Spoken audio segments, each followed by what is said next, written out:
So I was just about to start recording a show yesterday when this happened.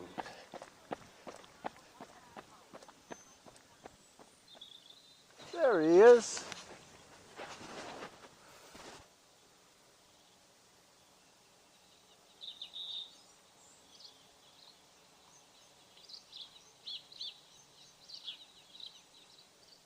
Workout started.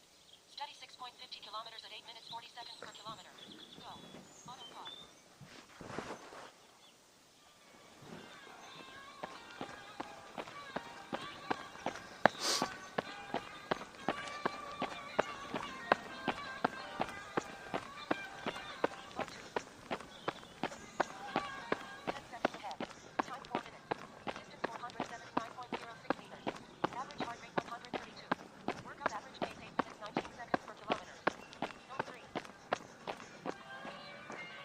So good morning everybody, Carlos here, going to look for a specific tree or a specific pair of trees that I have noticed in the past once or twice over the years, and just recently I've been trying to find it again.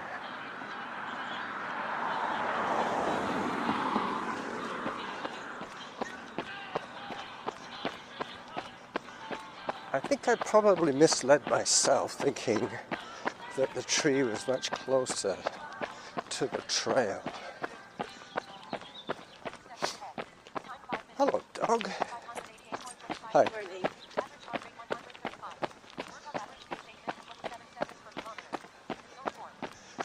And every time I've gone looking for it, I've kept my eyes very close to the trail's edge, thinking that is where it was.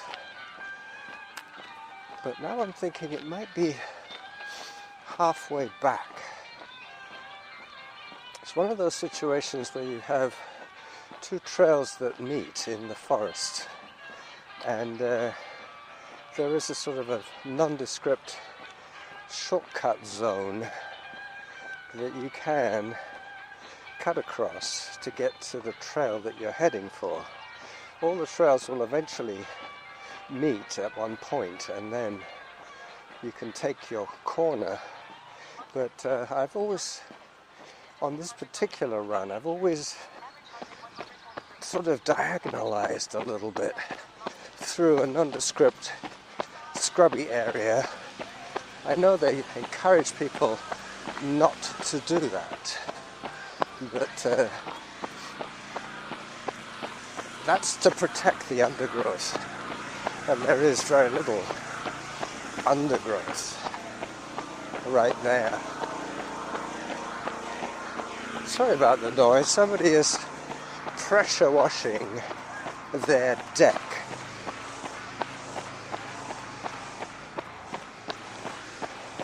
So this time I'm going to diagonalize slightly differently and start looking slightly earlier.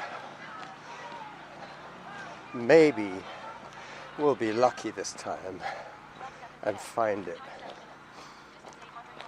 Other than that, as my subplot, I do have another topic of conversation that was brought to light yesterday at the golf course. If you follow me on Strava, you would notice that I had a rather,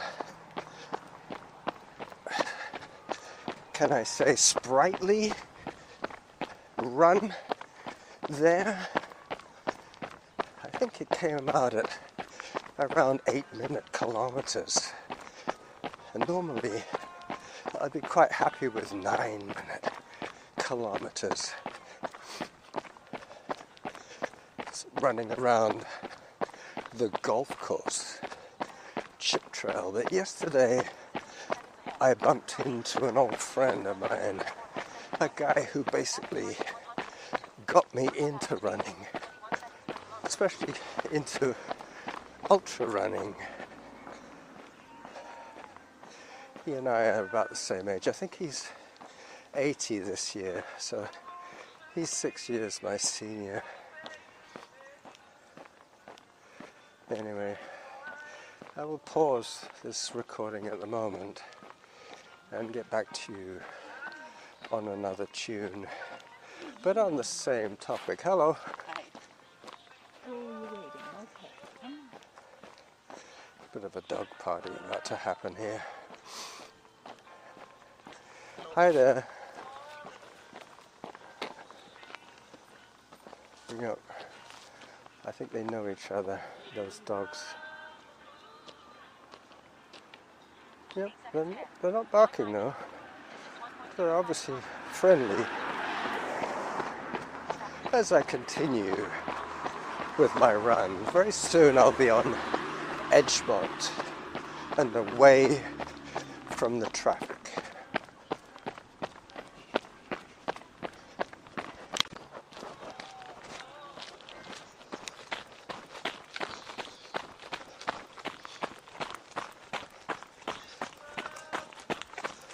So I'm now on the Douglas Creek Trail.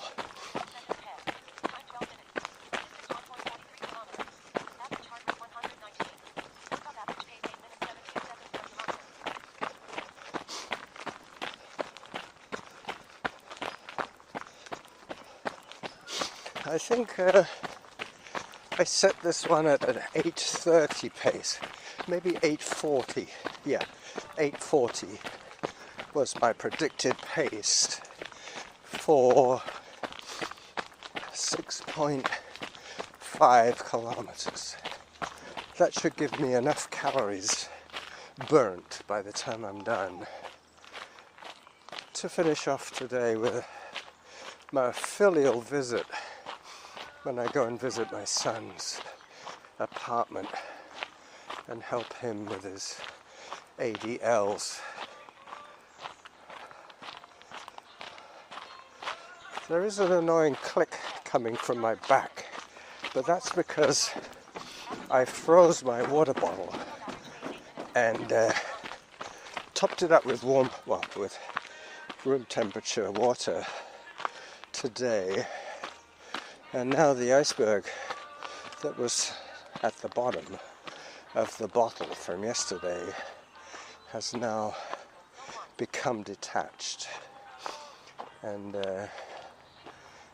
hence the clicking. But I did swing the bottle in my fanny pack round to the back, so it's about as far away from the microphone as I can get.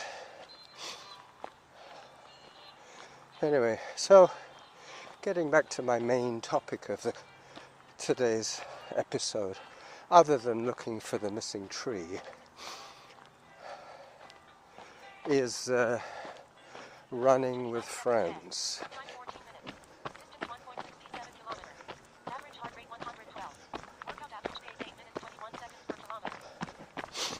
I know that most of you guys still run in races, and some of you guys train regularly with running partners. Well, I do neither of the above, but yesterday I bumped into Rob, as I was saying, right at the very, very beginning of my run, after I'd e-biked all the way to the golf course.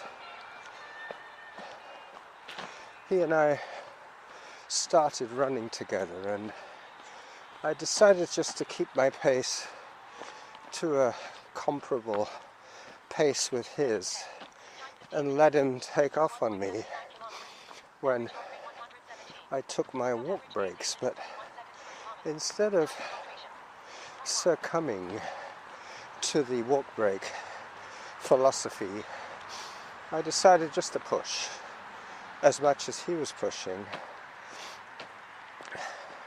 until the hill, the $1 million hill, forced us both to hike. And I'm sure He hikes that one to this day, as do I.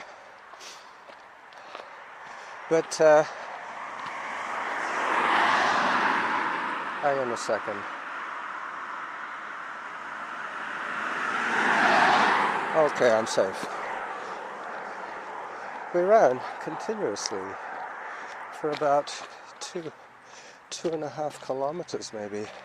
2 kilometers we ran continuously, and at the time, like today, I didn't have my earbuds in, so I wasn't really getting any clear feedback from Samantha, which was okay. I figured Rob and I will keep each other honest.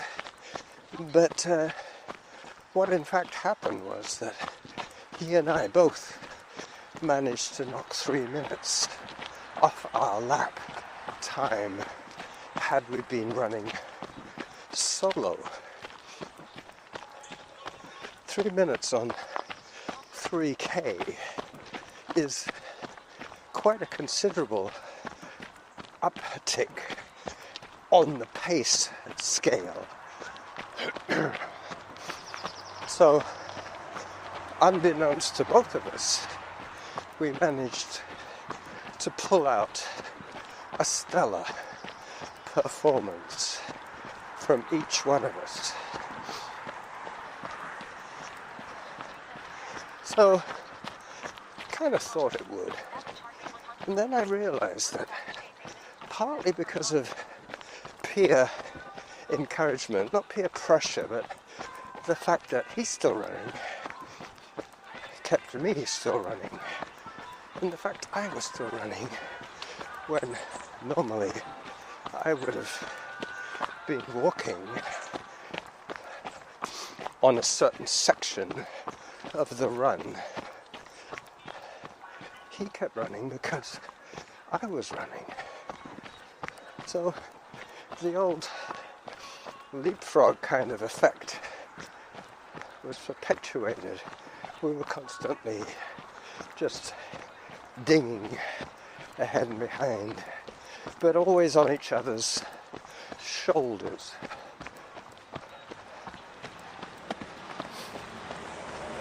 I know this is probably known by everybody and his cat, but I didn't realize that having company while running would improve our performance so much. But then I began to think, well, is this good or is this dangerous practice? He invited me to join him and his buddy for a 2-lapper of the golf course. They went out some afternoon on a regular basis, him figuring that I could hang with them because today's run, or yesterday's run in fact, proved that we were similarly paced. This is the Forest of Fun, and as you know very well, the road is about 200 meters to my right, maybe 100 meters. So that will eventually disappear when I turn up towards looking for that missing tree in my catalogue of trees. I very seldom exercise in the afternoon. I'm definitely an AM guy. I get up early, I get it done, and then I basically veg out for most of the daylight hours that remain from like 11 till like 8, at which time I'm heading for the sack. I try and only drink during daylight hours, but nowadays with the long evenings of daylight, I have had to curtail my drinking to stop around 6 p.m. So it gives me a window of 6 hours to have my beers. So if I ran with Rob and his friend some afternoon, I don't think I would be really that keen on running after maybe a couple of beers and a light lunch.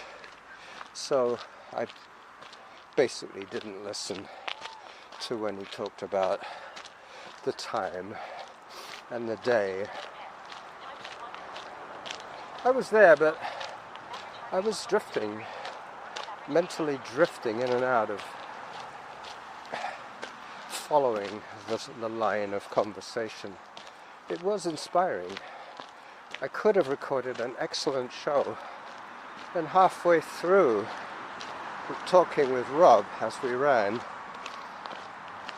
in fact as we were climbing the big hill, both hiking,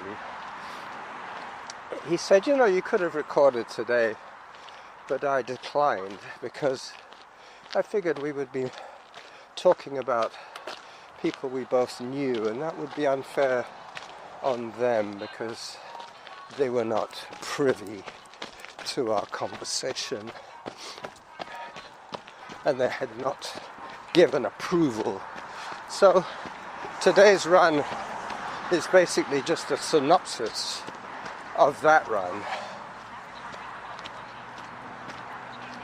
So she's yakking away, the traffic is yakking away, I can't hear her, I can only hear the traffic and my own breath. So let me just catch my breath for a little while and let the traffic noise fade away. Stage right.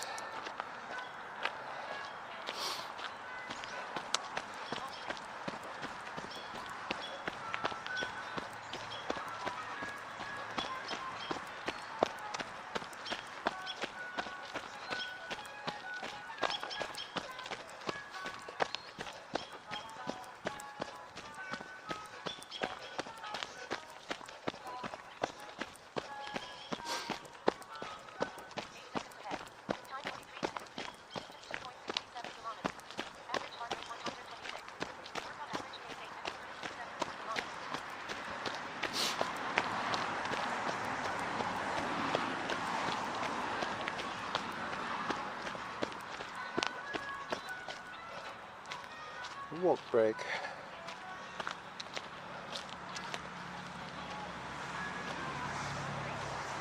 So just around here is where I turn off this trail, off Whitaker and onto Norn,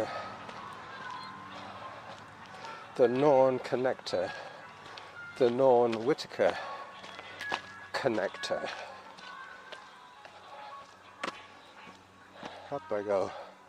So now I'm gaining around 50 meters of elevation as I stop to take a photograph of a couple of ghost plants. They are a fungi, I believe, that develops in the dark and has no chlorophyll. It's obviously adapted to growing underneath a dense forest canopy, but they really do look like out-of-worldly things, alien plants. This is close to where I might find the mysterious missing tree. I won't call it, this episode, the mysterious missing tree found just yet, because I haven't found it just yet. 25 seconds behind. Time 25 minutes. Distance I think this is where average heart rate I have 124. to Workout average cut pace 8 minutes 48 seconds per kilometer. in maybe I will see it this time. I have tried many times to see it, but as I was saying, I think I have to look a little deeper into the forest for it. It's not quite at the edge of the trail. I guess they could have taken it out. It could have been removed. There is a lot of arboreal anomalies here.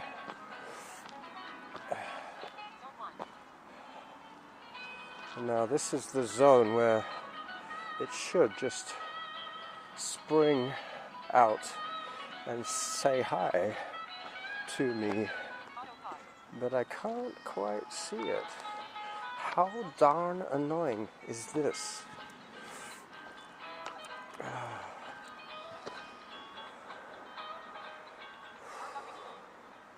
I'm not sure how long I should be looking for this missing tree, but as I say, I've come up here almost every Friday looking for it in the vain hope of photographing it.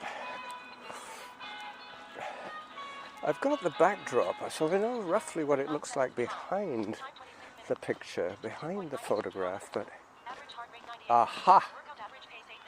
I have found it. And unfortunately, the root that joined the two trees together has been removed or broken. Let me try and document that. So hello everybody, Carlos here.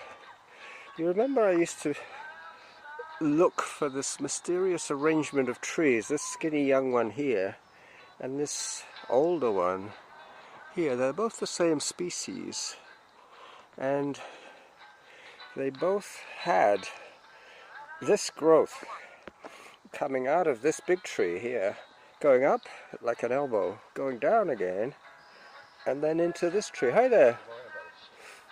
And there it is. Somebody has broken the root here. That's why I didn't see it before, because it doesn't look like it used to. Oh, that's a shame. I hope that wasn't deliberate. But where it is there, you could see how it could easily have been a tripping hazard. Somebody probably did trip on it.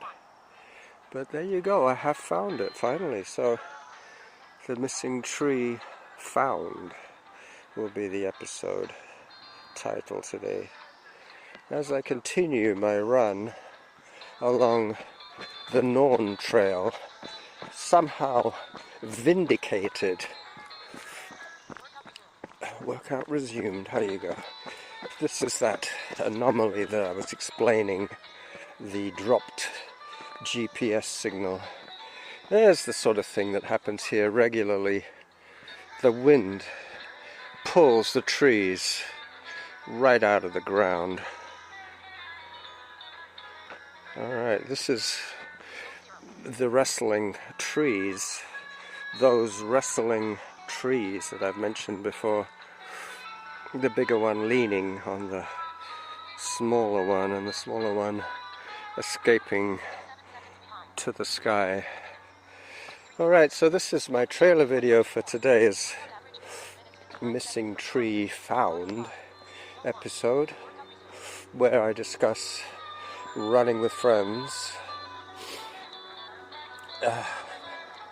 the performance anxiety of running with friends.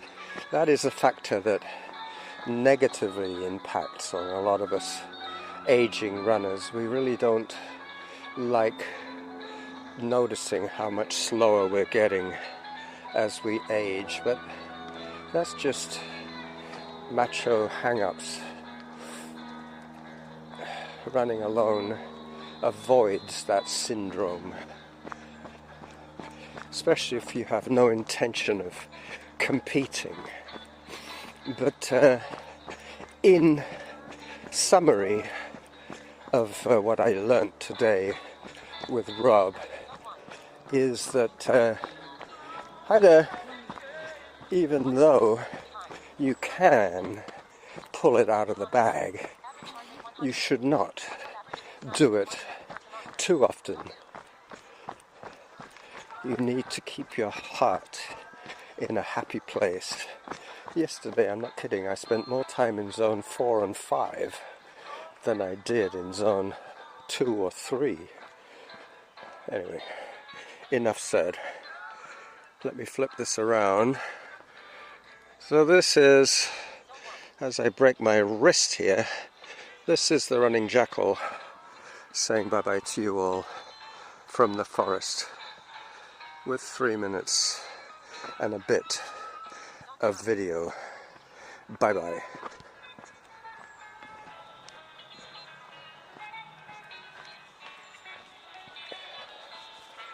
As I put that away, the reason I have to break my wrist when I flip the phone around is literally I am holding the phone in one hand and pressing the record button on the phone. If you keep your button on the phone pressed, if you keep your finger or thumb on that red button, it records. Instead of 3 seconds of live photograph, it takes however long you keep your finger on the phone, which in effect is basically just making a video of a determined length. So if I let go of the button, I would have to start another little video to say bye-bye and give you that, how should I say, perennial selfie shot. Distance 3.31 kilometers.